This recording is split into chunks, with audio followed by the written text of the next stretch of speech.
Hi, so today we're going to talk about another one of the basic skills in volleyball.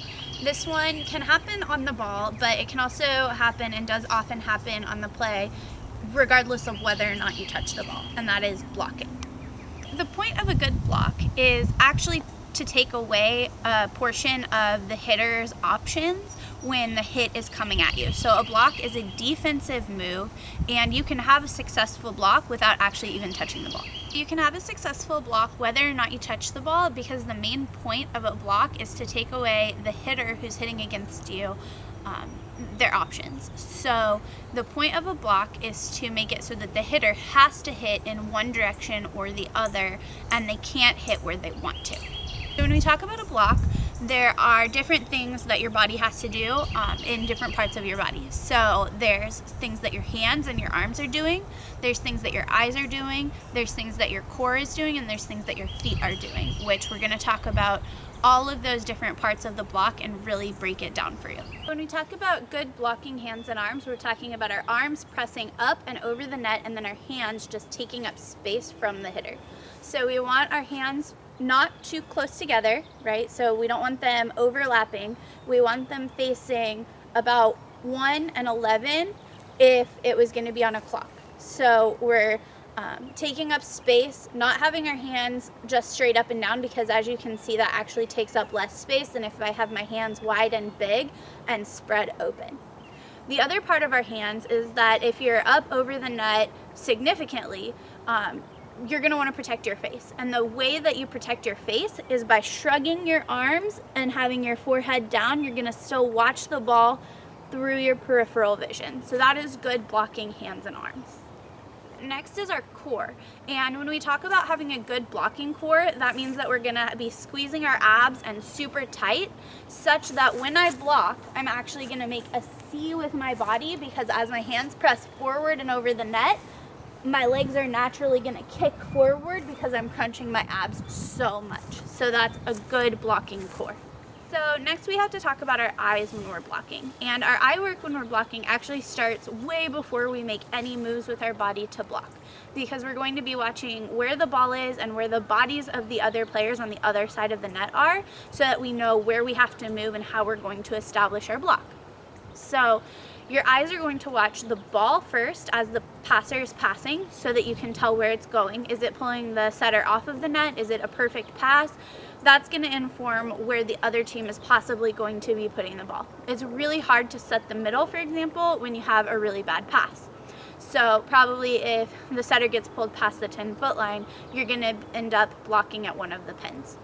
After you watch the ball, then you're going to watch the setter. How is the setter moving? Where are they facing? A lot of lower level setters will end up, no matter where they are on the court, they're going to set where they're going to set. That's a really big key, that you can move early and go to that spot, wherever the setter is facing. However, at higher levels, setters try to make their body look exactly the same on every type of set. There are different tells that different setters have at higher levels. Pretty much nobody is completely unreadable, but you're going to get better and better at reading the setter as you have more and more practice. So that's something that we'll work on as you become a higher level player and blocker. After you watch the setter and you're confident that you know where she's going to set, or she's already set the ball, you're going to watch the ball again to make sure that that ball is actually going where you thought she was going to set. So this might have very little time for this step if she's setting a quick ball in the middle, or you could have a lot of time if she's setting a high ball to the outside or to the right side. So this step is going to be variable, and it's also going to depend on how easy your setter was to read. Finally, you're going to watch the hitter. So once you know where the ball is going and you're able to move your body there, the hitter is going to tell you some things about where she's going to want to put the ball. At a low level, most girls hit in line with their approach. So if I'm approaching this way, I'm probably going to hit that same way. However, if I approach this way, I'm probably going to hit over here. Again, that's at a low level. Next, you might have players who are able to put the ball in different spots no matter where they're approaching. Usually those players are using their shoulders to hit the ball. So I could approach this way, but turn my shoulders early and then still hit over there. Finally, at the highest of levels, you have players who can hit the ball very hard with just their wrist. So I can be approaching here, turning my shoulders here, and then at the last second I can turn my wrist and still hit the ball over there. I'll teach you all of these techniques when we're in the gym, and you can become hitters that can put the ball in different spots with different varying degrees of your body, but that takes time and effort. All you have to know is who are you playing against, what is their level, and which part of their body do you need to be paying the most attention to be a blocker. First and foremost, with most players, it's their entire body and their approach line. Finally, we're going to talk about your feet, and Coach Alex, who's an awesome middle blocker, is going to talk about the footwork necessary for you to be a good blocker. Hi everybody, I'm Coach Alex, and today I'm going to go over the footwork for blocking. So there are 3 different ways you can do it. You can do the hop, the shuffle, or what I call the step cross hop. So what we're going to do is we're just going to go through each one, and we're going to progress through them via distance. So for example, pretend you're at the net, hands up. The hop is going to be a simple hop, just like that, okay? Boom. So this is good for if you're trying to block the setter who's doing a tip, or the middle blocker who is, or the other team's middle who is coming to attack. The next one is going to be a shuffle step, and here's how you're going to do this one. You're going to do a shuffle, step, shuffle, step. So it's almost like you're doing a shuffle to the side, and then you're kind of hopping your other foot back towards you. Make sure your feet are always parallel and that they're always facing the net. So this next one is a little bit tricky, and it's the one that's going to help you go the furthest distance, okay? So this is if you need to go and block the other team's outside hitter or their right side hitter. So once again, you're going to be at the net. You're going to take a step. Make sure you turn your hips when you do this. Cross your legs and hop. Okay, I'm going to do the same thing going the other way. Step, turn your hips, cross with your feet, and a little hop. And that one is called the step cross hop. And those are the 3 different types of footwork you can use to block your opponents as a middle blocker. Thank you. All right, so I'm here with Trevor, and we're going to show you guys a drill that you can do to work on your arms and hands when you're blocking, because it's so hard for so many new players.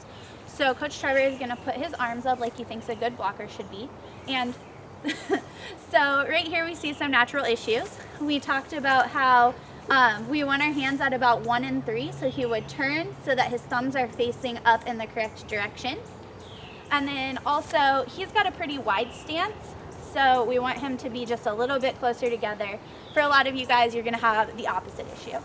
And then finally, we see that right now if he were to jump, we know that Coach Trevor can jump so that his face is over the girls' net, so he would be completely unprotected for a ball going right over the net.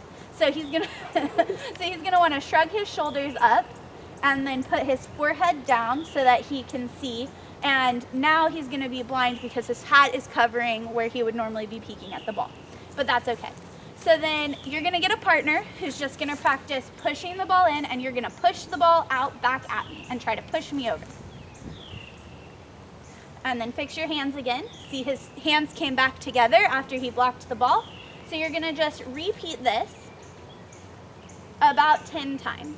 And now Coach Trevor is able to do it with just his 2 first fingers and able to push me back over, but some of you guys, especially if you're doing this with a parent or an older sibling, you might need to use the rest of your hand, and that's okay too. We're just practicing blocking the ball with force, blocking the ball with force. All right, and next time, don't bend your elbows when you do it.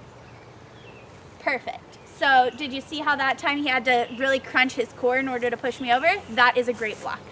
Okay, so now we're going to show you with me being the blocker.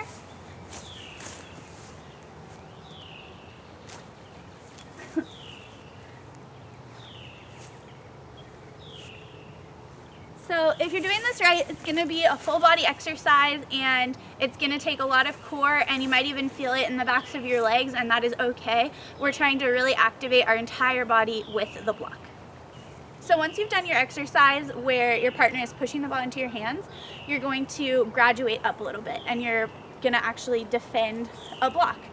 So you're going to put your arms up, and if I have back in the correct position with your Yep.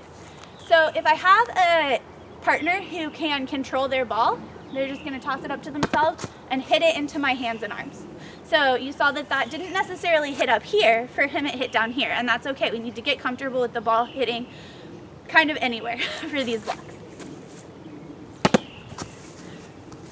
So on that one, you pulled your hands together as the block was happening. Try and hold them steady. Better. All right, so we see that Coach Trevor has great hands when he's blocking because his arms are going to the ball, but he also has a habit, which is a habit that a lot of beginning players have, which is where they bring their hands together during the block. We need to get comfortable keeping our hands apart. Keep them apart. Perfect.